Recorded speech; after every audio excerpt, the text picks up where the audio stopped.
Hello, everyone. Hello. Welcome to the Reconstructing History podcast. And we're not going to bother introducing ourselves this time. If you don't know who we are. Not by now. No. I'm Bob, she's Kass. Yeah.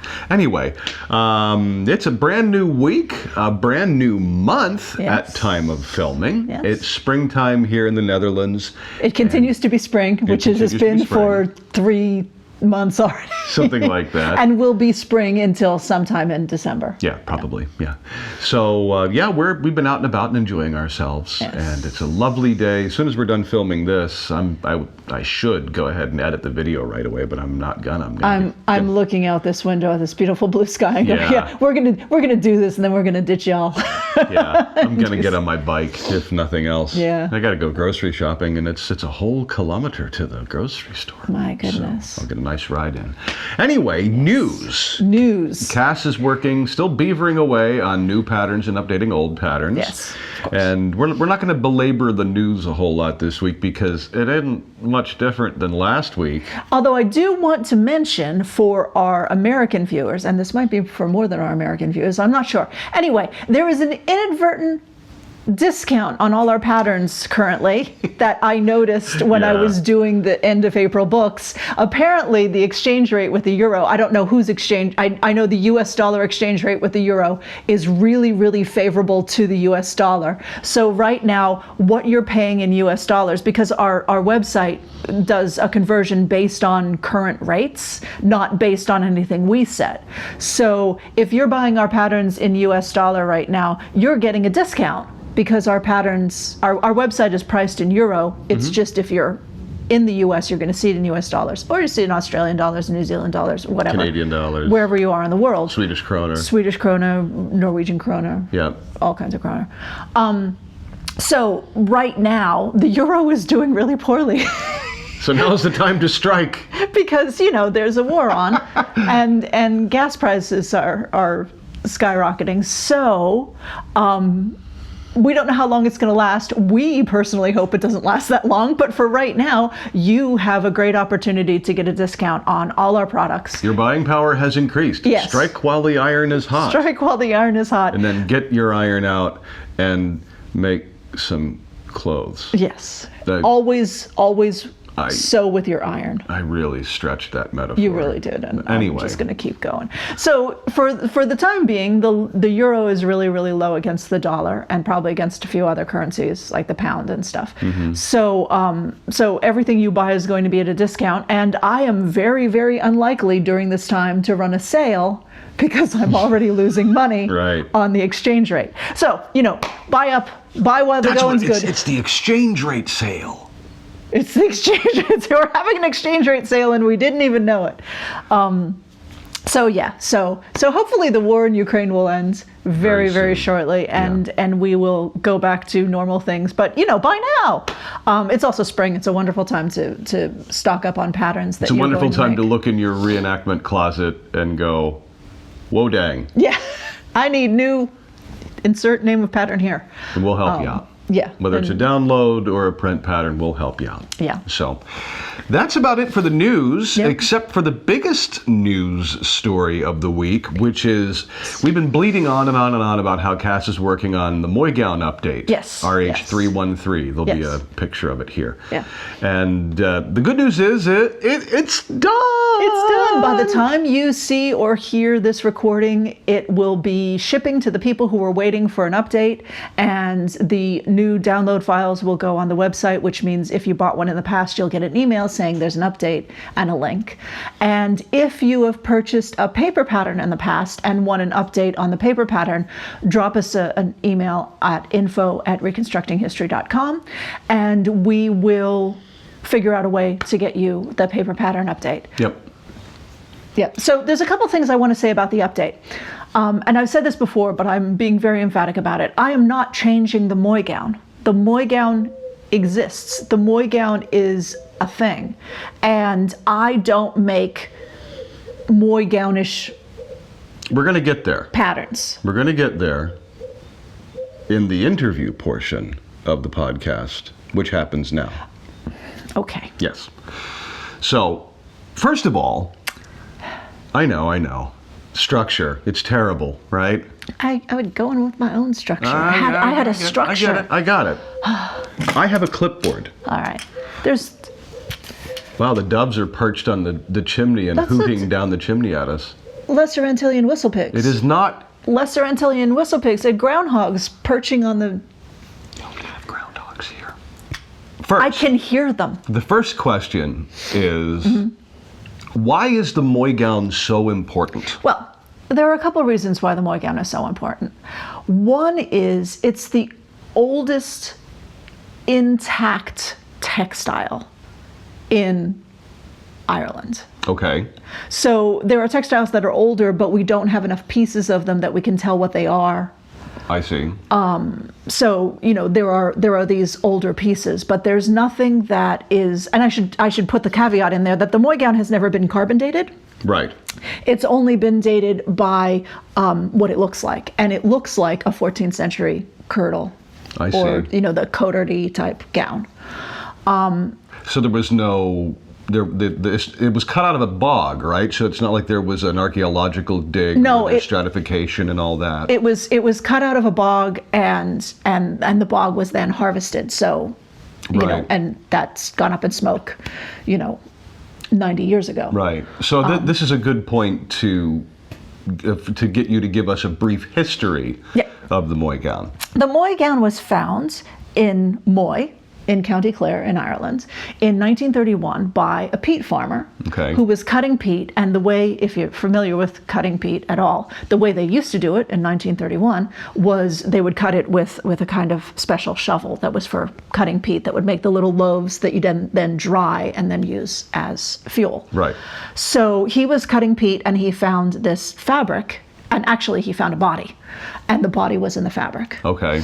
So he called the police. Right. And said, I found a body. And they went, no, that's ancient. Don't worry about it. So he wasn't going to do anything with it because it was just, burlap wrapped around a body. Right. And if the body wasn't part of a murder investigation, who cared? Right. So what happened was now we have to figure out what Ireland was in 1931. In 1922, the Irish Free State was established. The Irish Free State was still part of the UK, right? But the Irish Free State was becoming an autonomous nation of its own. Okay. It didn't fully become the Republic of Ireland until I think it's 1953.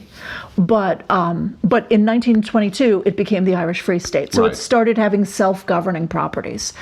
So now in the 1930s there was a big dispute with the rest of the UK, particularly with England, because they didn't want to keep up the same trading rules. Right. As they had with Ireland when Ireland was theirs. Right. So Ireland wanted to say, no, we want more for that, or we want to charge duty on this, or whatever, to make things more competitive for them. And England didn't like it. And of course, the Great Depression was going on worldwide. Right. So there was a lot of dispute there, and there wasn't any money to do stuff. But Ireland had the brilliant idea that if they knew they had a lot of artifacts in their ground. Mm-hmm. So if someone found an artifact, they made it well known that the National Museum of Ireland, which used to be the Royal Museum, now the National Museum of Ireland, owned by the people, would pay money for those artifacts. I see. So this peat farmer in 1931 thought, hey, if this is ancient, seriously, this isn't a joke. We have his letters. Mm-hmm. He said, if this is ancient, it's worth something. I'll write to the National Museum of Ireland. And he actually had, I think he couldn't write, or he couldn't write well, so he had like the local priest write the letter for him. I see. And we have these letters, and it's beautiful handwriting, beautiful Catholic school handwriting, that were written to the National Museum of Ireland and said, I've got this thing, how much are you going to give me for it? And unfortunately, he cut a swatch, like a 2x2 inch square swatch, out of the skirt and mailed it to them. And they wrote back to him like, you shouldn't ought to done that. But they were trying to tell him, oh, it's quite modern. It's from famine times. Right. And he was like, no, it's not. And so they had this argument back and forth. And I don't know whatever happened because they only have some of the letters. Right. You know? So at some point they offered him some money and he packed it up and sent it off. So the Moy Gown arrives with this square taken out of the skirt. It's at the bottom of the skirt. I mean, it's not a huge deal, but Right. it's a piece that was cut out. So needless to say, the peat farmer kept cutting his peat, and there was no money in the budget to send someone out there Right. to look at the site or anything. And the site had been terribly disturbed because he was cutting peat. Right. So you can never date it by stratification. Right. And carbon dating, I don't even know if they were doing carbon dating in the 1930s, but the simple fact of the matter is there was no money for it anyway. Right. I mean, the National Museum of Ireland hasn't carbon dated the rest of their textiles in 2022. Right. So it was never carbon dated, but it was very, very obvious from the look of this gown that it had, a scoop neckline, buttons down the front, and buttons down the backs of the sleeves, that it appeared like all of those pictures Right. of 14th coteries century in the 14th century. Right. Okay. So that's what they said it was. It's a 14th or possibly 15th century because Ireland is On the fringes of civilization, and it's County Clare, so it's out west. Yeah. So it's not Dublin. It's not. Right. It's not going to be fashionable clothing, but so there you have it. And it's not. It is not a complete dress. Right. The sleeves are missing the whole front of the skirt. Well, sleeves aren't missing, but they're incomplete, right? One is missing. Right. Well, yeah, it's ripped up. It's ripped up a bit. Yeah. But there's enough left of the bodice of the gown and the entire back to the hem. Like Right. we have the edge, But not the front of the skirt. but not the front of the skirt. If it was on a body, that's where Yeah. rot will rot away the material. But it's from like the bottom of the sternum. Right. We have from the bottom of the sternum up. Right. So you can make assumptions about it because we have far enough down that we know it's not just one button at the neckline. Oh, touching my microphone. Sorry. Sorry. It's not just one button at the neckline or something. It's a bunch of buttons that go down the front and buttons on the back of the arm. So there's enough of it to tell what the shape of the original garment Right. was and the length of the original garment and all this kind of stuff. So, you can make kind of assumptions. You say, oh, well, you don't have a sleeve past the elbow. So was it short sleeved? Well, it's possible, but why would you put buttons up the back of a short sleeve? Yeah. And in the context of Ireland at that time, do short sleeve dresses, short sleeve kirtles make any sense? Well, we don't have enough information on Right. anything to say that, but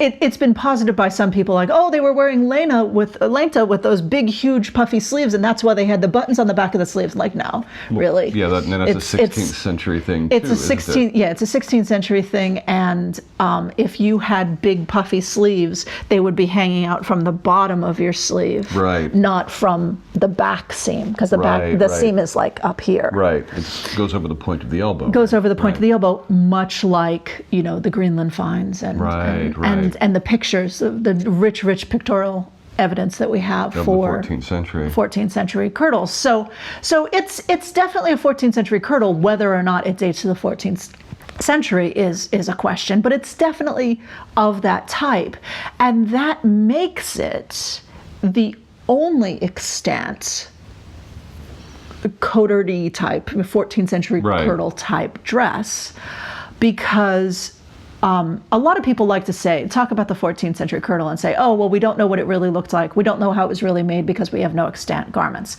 which is horseshit. We do have extant garments.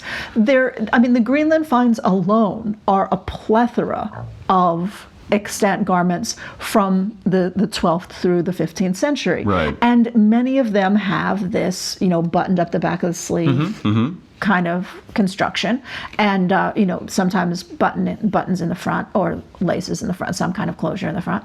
And the difference is that looking at the shape of the Greenland finds, and I'm speaking very generally, is that they're not fitted to the body. Right. they tend to be very A-line. Yeah, I was just going to say that I think the more accurate complaint that the 14th century enthusiasts have is there are no extant examples of exactly what they wish to depict. Yes, and exactly what they wish to depict is only shown in illustrations Right. that, if you examine them, are not photorealistic at all. Right. I mean, oftentimes the necks on these people are just ridiculously Well, their fingers long. are like carrots. Yeah, and their shoulders are wrong. The breasts are like a grapefruit cut in half, and the halves pasted to either side. They have their rib cage is the wrong shape. So I mean, the idea that you would find a gown that looks like this is slim to none odds. Yeah, and you also have to remember that these illustrations, this is before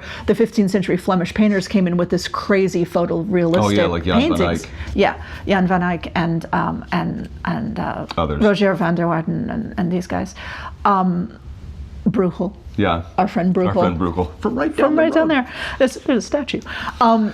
But so you have good old Pete. Good old Pete. They're all Pete. So you have this. The other thing you have to remember is photorealism didn't come in yet, and also the illustrations that people are looking at are in manuscripts, and they're like this tall. Yeah. So to say, that's depicting something realistic, I don't think it's depicting something as realistic as you want it to. Yeah. So, but. And now there's one example of the Greenland finds, the 1B, Greenland's 1B. It is not A-line. It's definitely narrow. In the torso. In the torso, because it has all those extra gores under the arm. And it's narrow in the torso. Now, is it skin tight? Who can say? Probably not. The body is no longer there. We can't really tell. Right, but it's clearly intended to fit a body rather than the ones that are very obviously, slanted seams from the underarms that are a tent, which tend to be more of the male garments anyway, but some of the female garments are fit like that as well. So, so the Moy Gown is important as an example, a very likely example of a 14th century. Yes, and the most intact. Codardy, because we have other pieces, like there's some Museum of London finds that are pieces of definite codardy type garments where we have sleeves or fronts where the buttons and the buttonholes are extant, and we know how that works, but we don't have the whole picture. And the Moy Gown, there's enough of it. Right. And maybe we'll put up a little illustration here. There's of what exists, thanks to Mark Carlson, because he did an illustration. Right. He did an illustration of a rubbing. He's never seen it, or at least to the best of my knowledge, he had never seen it when he made this illustration. And he wrote to me and said, "Is this what it looks like?" And then I wrote back and went, "No, there's no seam there, and there is a seam there," and all this kind of stuff. And we together batted it back and forth and fixed it. But he did an illustration of like the pieces like a perfect illustration of the pieces missing and everything. And because that's important to know what's missing, and because what we're guessing about. That brings me to the next segment of this. That our pattern for the Moy Gown has been immensely popular, both with people in the 14th century living history community and with people enthusiastic about Irish heritage. But one of the things that I remember you saying many years ago when you were trying to work this out is that it's just a right bastard to make a pattern of it. Why is that? Well, as you would suspect, if you studied historical clothing, particularly medieval historical clothing, medieval construction, is that it's not. I mean, we spoke about this before about the invention of patterns in the late 19th century, and the idea that people in the past, particularly non-tailors, were draping clothing on a body and then cutting off what didn't work, what they didn't need. So the Moy Gown is very obviously something that was constructed on a human, wrap some fabric around a human, and then bits were put in where you needed more. So there are two fronts that are joined by buttons down the center front. There are two fronts, and then they're fairly square, fairly rectangular, and then you have to put a shoulder strap on them. So a shoulder strap is sewn on. Right. And then, well, they don't quite meet at the sides, so there's a little triangular gore that's under the arm that makes it meet at the sides. Now, in our extrapolation of a 14th century coterie, the 017, the RH017 pattern, we of course cut the front so that it curves. So you have a curve that's under the arm and gives you that extra little triangle you need under the arm. And there's a curve up the front that goes and makes the space for the bust. The Moy Gown doesn't do that. Right. The Moy Gown is a rectangle with bits sewn on. Okay. And the shoulder strap, it doesn't just extend up there because it's a waste of fabric. Right. To cut out those curves. Oh yeah, and it's important, I think, here to remind ourselves of the context, the economical context that now material is extremely cheap, relatively speaking. Yes, and labor is expensive. Labor is expensive, but at the time when the Moy Gown was constructed, even if we're talking the 15th century, labor was basically free, but the materials were whoa dang expensive. Yeah, so this might be, the only dress that this woman had. Right. And it's pretty clear it's a working woman's dress. Right.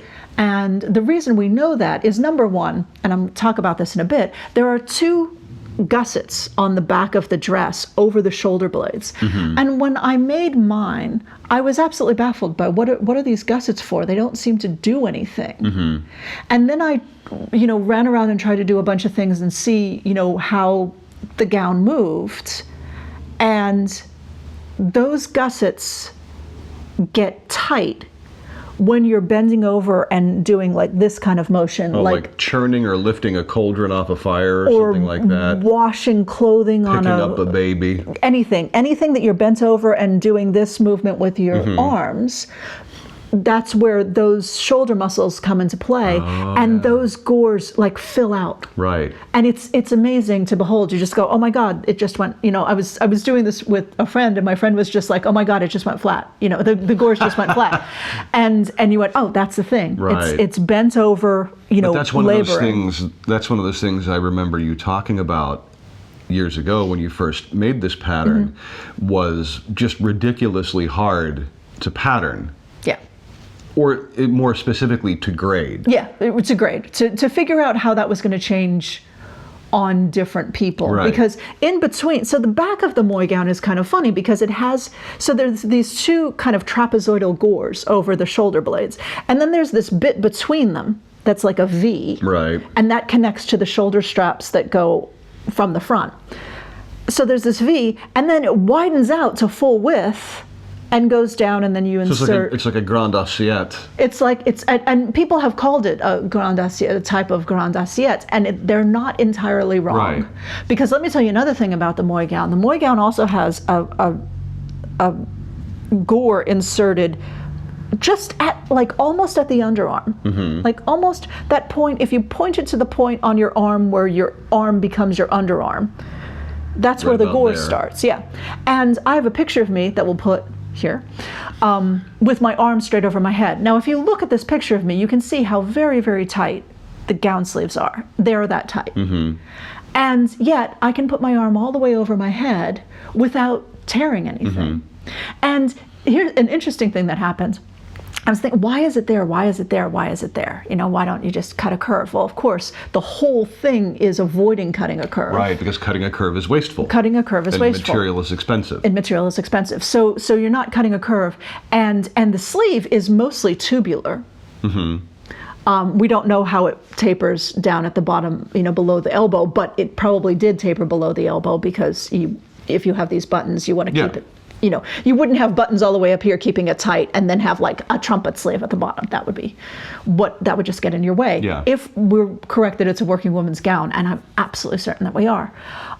So why would you need it there? Well, interesting thing happened to me while I was working on the Moy Gown. I'd gained a little bit of weight, and I put on what we used to call gwazi coat. Right. Turkish. I did belly dance, so I put on, my Turkish dance coat, and I went to move my arm, and it tore. at that precise It point. tore at exactly that point. So I thought, well, it's because this coat is too tight on me that's where the stress is. But if that's where the stress is when you move your arm in a tight garment, well, what's the thing to do? Stick some fabric in there. Yeah. And then allow it to Open move. it up a bit. So this gown looks tight on you when you have your arms down and tight on you when you move your arms up, and it doesn't give. You know what I mean? It doesn't have to give because there's that gore there at your underarm, and it's weird. It's definitely weird. The other weird thing is the sleeves. The sleeves are not set-in sleeves. They are rectangular sleeves, Right. like old tunics where you just put the body was here and the sleeve was here and you put the straight against the straight. It's not quite a straight against the straight because Like the Saint Louis or Craigellan. Kowloon. Yes, what we call the Craigellan tunic, but it's really pronounced Kowloon.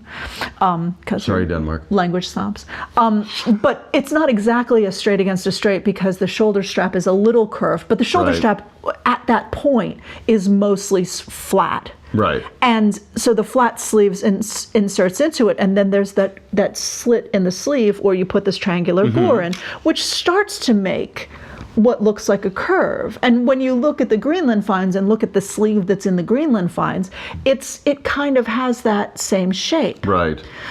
But the Moy Gown sleeves do something different because they don't start here. They don't start set in like your shirt Right. sleeves, like where we like to put a sleeve. We like to put a sleeve there. We like to have a curved arm side. It's higher, right? It's all the way up at the shoulder strap. Right. So the shoulder strap comes in, Almost right there at the neck. right there at the neck, and the sleeve starts right there. Huh. Yeah. So it's much like a raglan sleeve. Like Right. a raglan sleeve, goes all the way up to the neck and covers the top of the arm. Then, how do you do that? How do you do that? Well, the seam of the sleeve, the back seam, the seam that goes over your elbow, accommodates the shoulder gore. So you have your trapezoidal shoulder gore, and you have the top of the sleeve coming in here, and it's sewn to the bottom of the sleeve coming in Right. here. And then it's just kind of like What are you doing? the gore, making the other side of the gore? No, forget it. No. So it's a trapezoidal gore. Yeah. And so the sleeve is here. The top of the sleeve comes up and goes towards the neck, and the bottom of the sleeve stops at the point Right. of the gore and continues down the side of the gore. Now this makes a bit of a mess underneath your arm and back, but it allows you to put your arms over your head Right. without tearing the sleeves off the gown. More circling back to where I started here. It's a right bitch to pattern and to grade. Yes. But that's one of the things you've fixed. Yes, with the new iteration. yes. I've gone through, and because when I did it in 2009, I didn't know as much about grading as I do today. Yeah. And I've been studying this gown since. Well, it's been 35 years that you've been grading patterns. Yeah, 35 years. Not that old. I could have been grading patterns for 35 years, but I have not. Yeah. It's been 2009 to now. Yeah, but I Pick up was a trick or two in that time. I was grading patterns in the late 90s, and I studied this gown in the Right. late 90s, but I look, and people ask me, oh, would you make a pattern in the Moy Gown? I'm like, just buy 017 and leave me alone. Because I just couldn't figure out how to grade it and have it be correct. Yeah. I know a lot more about grading now than I did 13 years ago. And you have better So I have tools, you have better more tools. knowledge. I have more knowledge. And I decided it's time, because ultimately the Moy Gown, if you want to make it, you have to do a lot of work by yourself. So I figured I'll grade it good enough, and then it'll get people in the ballpark, and they'll tweak it themselves. Right. But now I'm doing a grade that you don't have to tweak quite so much yourself. You're still going to have to fit it to yourself, but at least you'll be in a better ballpark. The sleeve is still going to be weird. I'm not going to go and put a modern set-in sleeve in it. I'm not going to go and put another medieval sleeve that makes more sense to modern brains. I'm not doing it. That won't be a Moy Gown then, will I it? will not change the pieces of the Moy Gown. But you are putting, one hesitates to use the word improvements, but you're adding more tools for the user as well, like notches and stuff like that. Yeah, I'm putting more marks in the pattern where you can line things up. Right. And I'm also double checking the placement of those marks with my software so that the marks are correct for all the sizes. Because all those bits are really confusing. Yeah. I mean, we've fielded many questions over the years about these markings. And, fair enough. Yeah. And when I Not tell markings, you. these pieces. Yeah. And fair enough, because the pieces are many, they're weirdly shaped, the grain goes in odd directions, and if you're not paying really close attention, things can go horribly sideways. Yeah, and I recognize the fact that the sleeve is crazy, but I'm not going to fix the sleeve. The sleeve is the sleeve, and that is one of the beautiful things about the Moy Gown.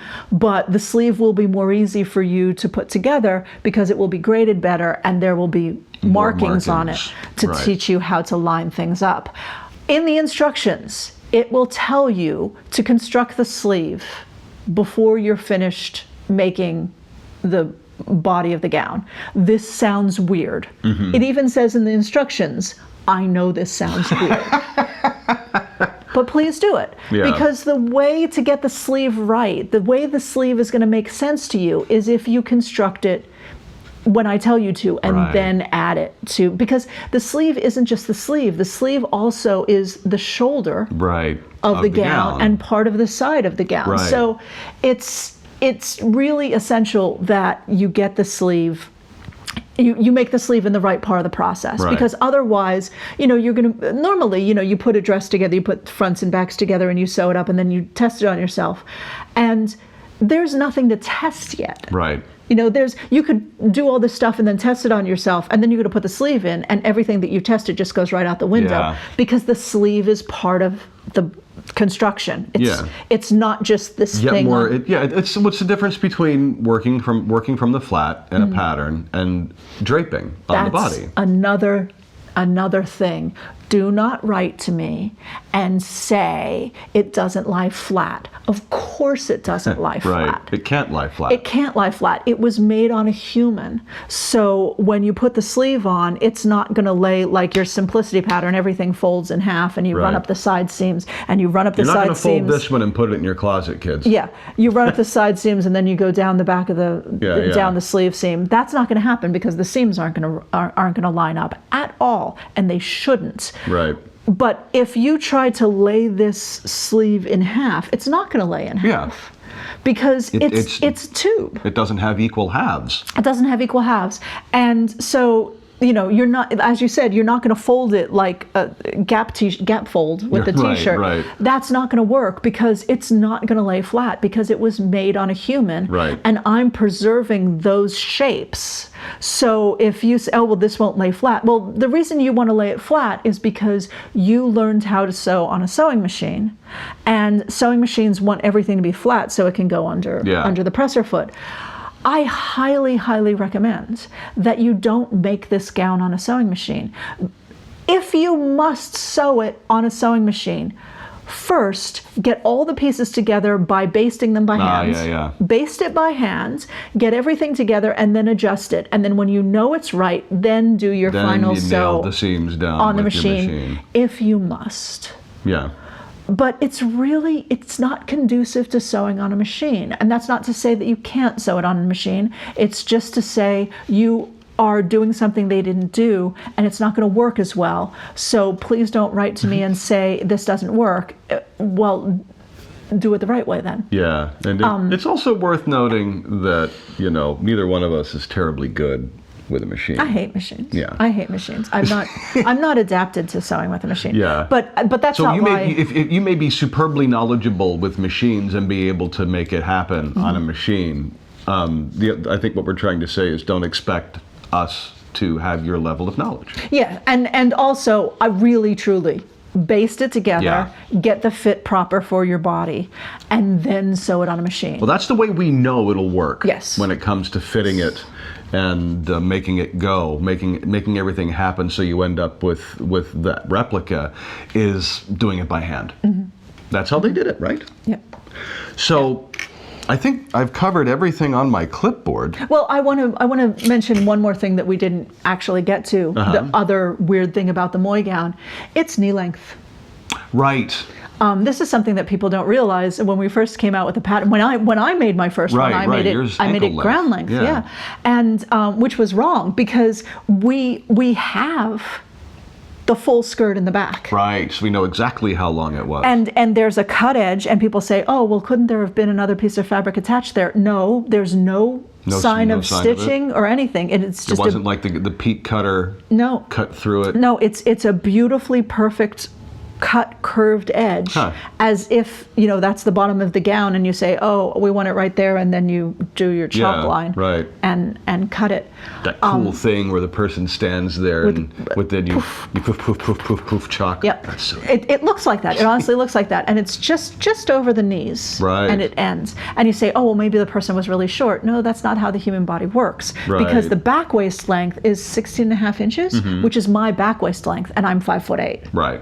So this woman in County Clare in the 14th or 15th century was 5'8". Right. Because that's how long her back waist is, and that's pretty. I mean, maybe not precisely 5'8", but she wasn't. Yeah, it's possible. She wasn't 4'12". There's a range in there. There's a range of possible heights that does not include having legs that are 2/3 the length they should be. No. I mean, unless she was a little person, and which is possible. But there would be other markers. But here's the thing: we have other evidence of women of the working class wearing dresses this short. I mean, you can't go by things in medieval manuscripts like they're, the Bible. But some or the Bible. Yeah, I know, and I couldn't think of anything else on the fly. I was gonna say gospel. No, because there's a lot of gospel. Because you never see feet, you never see lower legs. And there's precedent for that as well, because if you look at, I forget the hours it is, but we used, I remember drawing from it for illustrations for the historical notes for RH002 of the peasants dancing. And there's a woman there, and it's not, I wouldn't call it just below the knee, but it's definitely mid-shin. Yeah.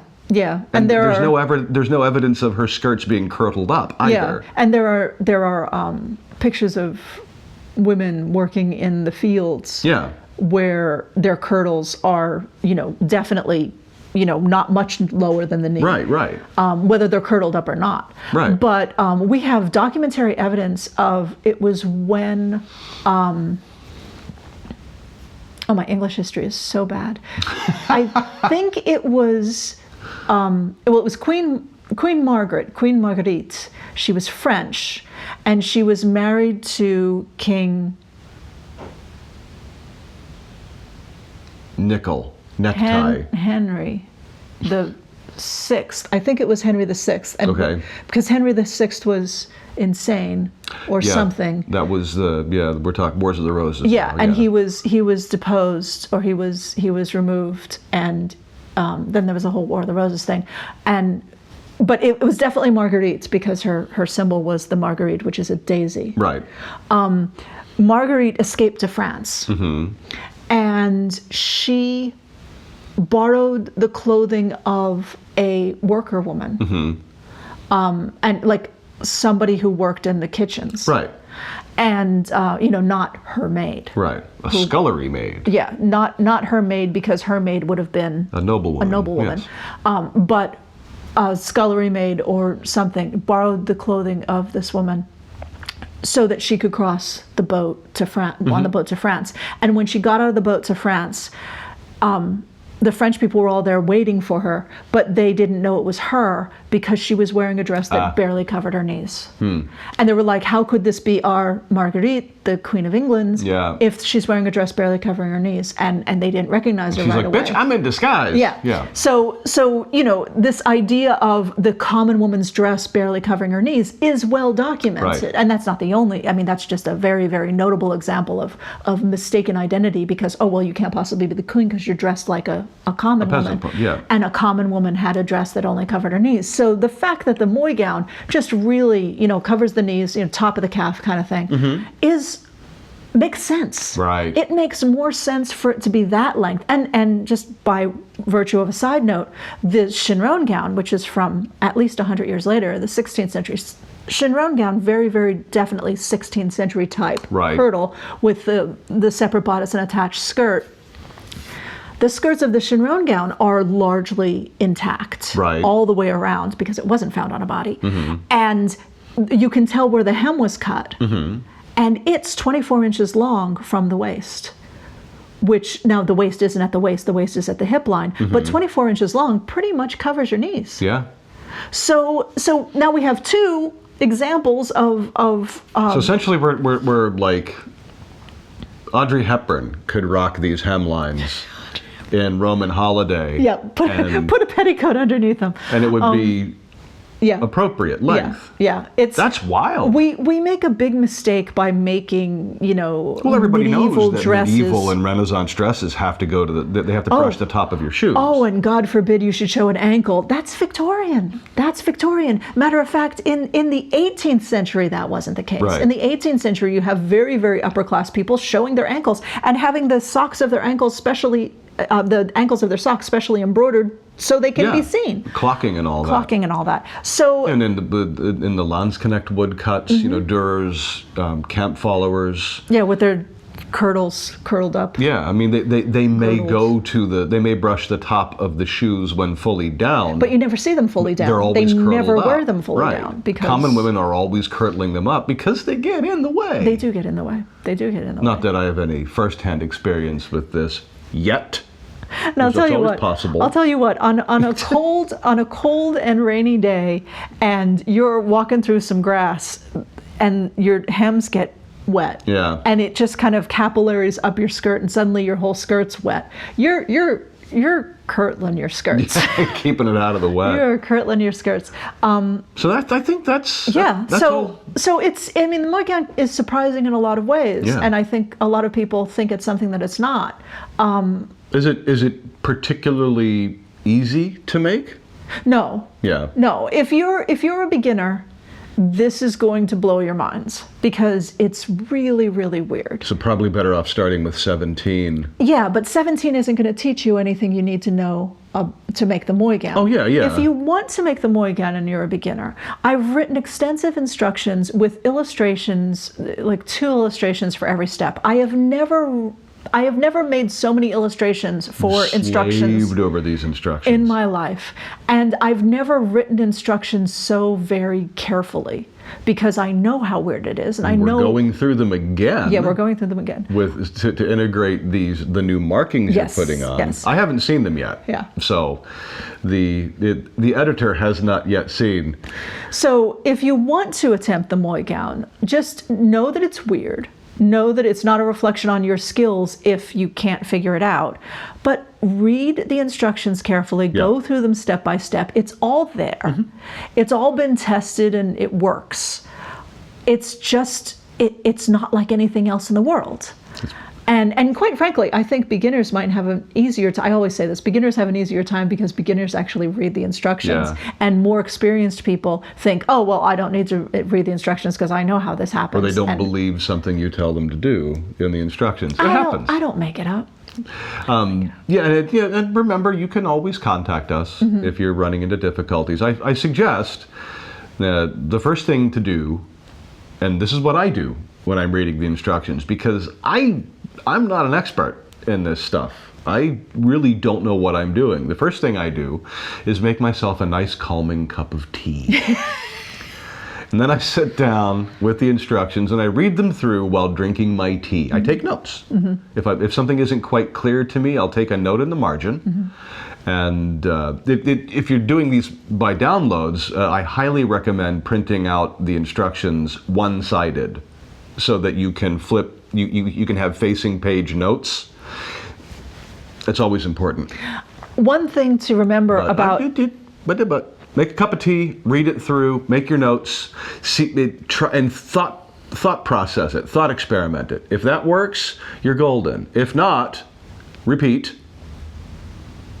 And then if it's still kind of like, this bit doesn't make sense, get it into your hands with some scrap fabric. Yeah. That always helps. Yeah, and here's the thing with the Moy Gown, the pieces that are in the layout in the Moy Gown are to scale. Right. So if you want to cut out a miniature version, Oh, yeah, I see. you could cut out the pieces from the layout and then tape them together and see how it works. Right. Okay. And I recommend that Scotch tape instead of seams. Yeah, Scotch tape instead of seams. So you'll have, a little paper version, or maybe you want to blow. It'd be very, very small. It'd be itty bitty. It'd be itty bitty. So maybe you want to blow it up to like 200%, and cut it out. And you don't have to do the skirts and everything. Just do the Right. top and the part of the sleeves, so that you get it in your head. Because That bit that's really confusing. one of the things that people often say is, well, I read it through and it didn't make sense.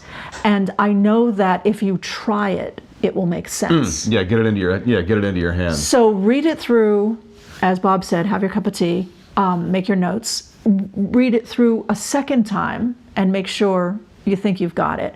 But if there's a piece in there that just doesn't seem to make sense to you intellectually, print out the scale pattern, and also if you buy the download, you'll have a scale pattern. Although it's not to scale; it's shrunk onto a piece of paper, so it might be a little wonky. But the pieces still should fit close enough that you could figure out what's going on, and do that with the scale pattern. Because honestly, there are things that you're going to say, "How the hell is that going to work?"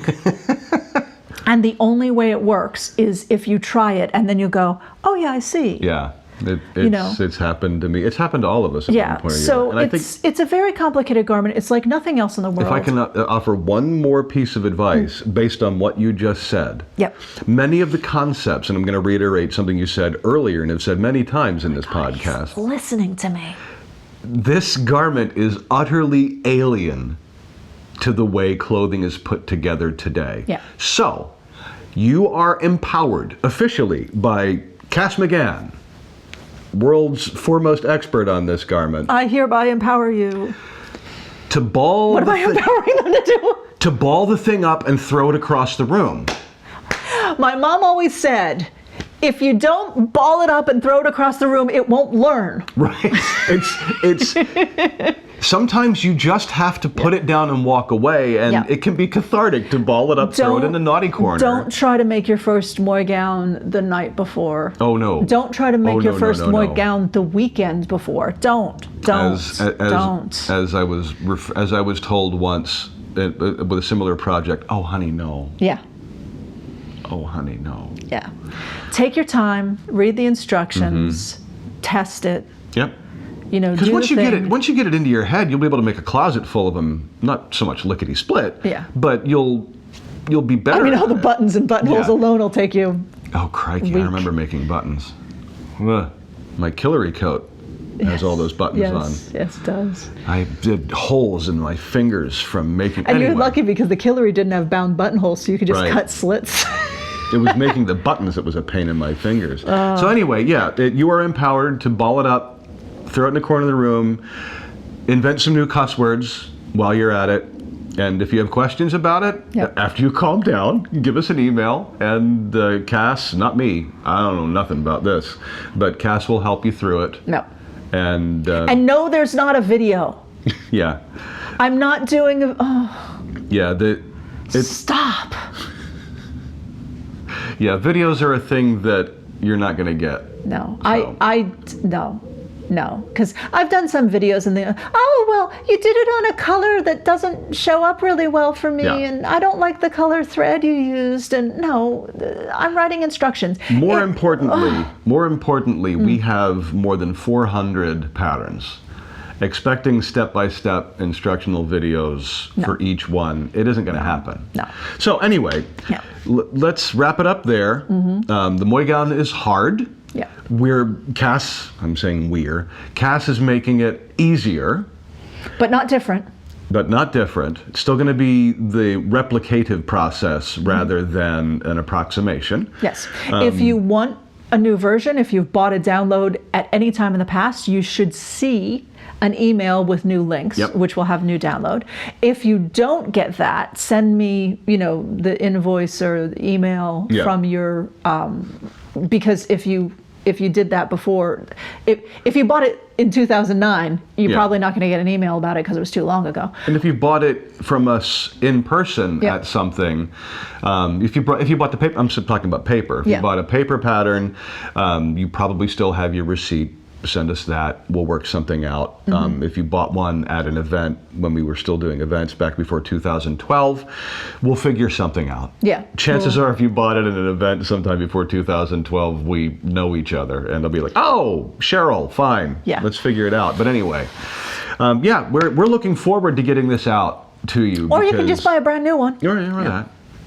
We're really excited about it Yeah. because this is really a definitive improvement. I've been wanting to improve it since 2009, really, because I knew when you've never been satisfied with it. when I released it in 2009, I knew it wasn't as good as it could be. Yeah. And now my skills have just caught up to Your skills and tools allow you to make it what you've always wanted it to be. Yeah, and then I'm taking a break, which isn't true because then I have new Victorian patterns coming yeah, out. those are coming too, Victorian so. patterns. So just a Yay. little whisper in your ear, Victorian patterns.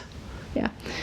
More drawing. More drawing, more editing, more work. So Yeah. there we are, working hard for you. And that's it for this week. We'll be back next week with more blither and blather from here at Reconstructing History headquarters. Like, subscribe, ring the bell, do the thing, All the leave a kind of comment. stuff. Bye. See you, bye.